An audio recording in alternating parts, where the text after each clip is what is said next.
జై శ్రీరామ్. యావత్ తెలంగాణలో ఉన్నటువంటి కార్పొరేట్ ఆఫీసెస్లో పనిచేస్తున్నటువంటి స్త్రీలందరూ జాగ్రత్తగా వినండి. ఇది మీకోసమే. మా పని అంతా కూడా లవ్ జిహాద్ లేదు అని కొట్టిపారేయకండి. లవ్ జిహాద్ నిజం. ఇది మన రాష్ట్రంలో, మన దేశంలో లవ్ జిహాద్ పేరు మీద నడుస్తుంది. మీకు ఇంకో విషయం చెప్తున్నా, Belgium, Sweden, Denmark, UK, US, Australia అన్ని చోట్ల గ్రూమింగ్ గ్యాంగ్స్ పేరు మీద జరుగుతుంది.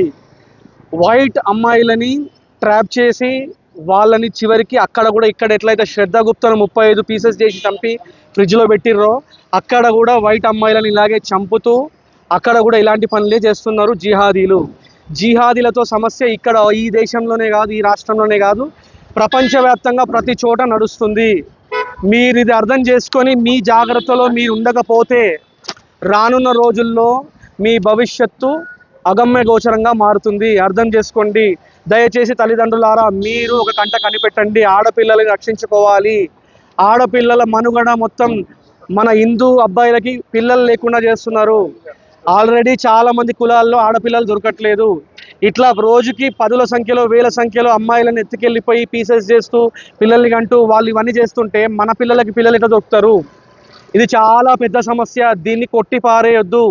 లవ్ జిహాద్ అనేది అన్నిటికంటే పెద్ద సమస్య. దీని మీద ఆడపిల్లలు, వృద్ధులు ఇళ్లల్లో కూడా సీరియల్స్ మానేయండి. ఇలాంటి విషయాలు తెలుసుకోండి. ప్రతి పిల్లలని శాఖకు పంపించండి. హిందుత్వ కార్యక్రమాలకు పంపండి. ఇలాంటివి తెలియకనే వాళ్ళందరూ అధర్మాన్ని నేర్పిస్తూ మత్తులో పడేసి డ్రగ్స్కి అలవాటు చేసి ప్రేమ మత్తులో దొంగతనంగా వాళ్ళని వీడియోలు తీసి వాళ్ళని బ్లాక్మెయిల్ చేసి చివరకు వాళ్ళంతలో వాళ్ళు ఆత్మహత్య చేసుకునే పరిస్థితికి తెస్తున్నారు.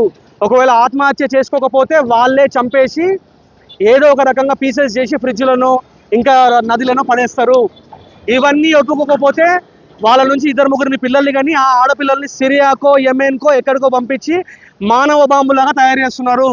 ప్రతి కార్పొరేట్ ఇండస్ట్రీ ఈ విషయాన్ని తెలుసుకోవాలి. కళ్ళు తెరవండి. మీకు పిల్లలు ఉన్నారు. ఈరోజు వేరే అక్కడ జరిగింది నాసిక్లో, మాకు జరగదని కాదు, ప్రతి చోట జరుగుతుంది. కనీసం ఇక్కడైనా ప్రభుత్వ యంత్రాంగం కళ్ళు తెరవాలి, పోలీస్ యంత్రాంగం తెరవాలి, కోర్టులు వ్యవస్థ మారాలి. ఈ వ్యవస్థ మనం ప్రజలు మారకపోయినంత వరకు ఇది మారదు. కాబట్టి మనమే గలం విప్పి ఈ విషయాన్ని ప్రజలందరికీ చేరవేయండి. ఆడపిల్లలు, మరొక్కసారి చెప్తున్నా, తస్మాత్ జాగ్రత్త. మీరు ఈరోజు కళ్ళు తెరవకపోతే ఈ భారత జాతి భవిష్యత్తు మనుగడ ఉండకుండా పోతుంది. కాబట్టి మన ఆడపిల్లల్ని మనమే కాపాడుకోవాలి. ప్రతి అన్న, ప్రతి తమ్ముడు, ప్రతి ఇంటి పెద్ద, తండ్రి, బాబాయ్, ప్రతి ఒక్కరి బాధ్యత ఇది. ప్రతి ఒక్కరి డిస్కషన్ చేయండి. ఆడపిల్లలే కదా అని చెప్పి ఊరికే వదిలేయకండి. వాళ్ళతో ప్రేమగా మెలగండి. వాళ్ళకి ఇంట్లో ప్రేమని ఇవ్వకపోతే బయట ఇట్లాంటివి వెతుక్కొని పిచ్చి పిచ్చి పనులు చేస్తున్నారు. దయచేసి ఇవన్నీ ఆపాలి. ఇంతటితో మా వానికి విరామం చెప్తూ మేము రానున్న రోజుల్లో ప్రతి కంపెనీలో ఈ నిరసన తెలియడానికి వెళ్తున్నాము. జై శ్రీరామ్. జై జై శ్రీరామ్.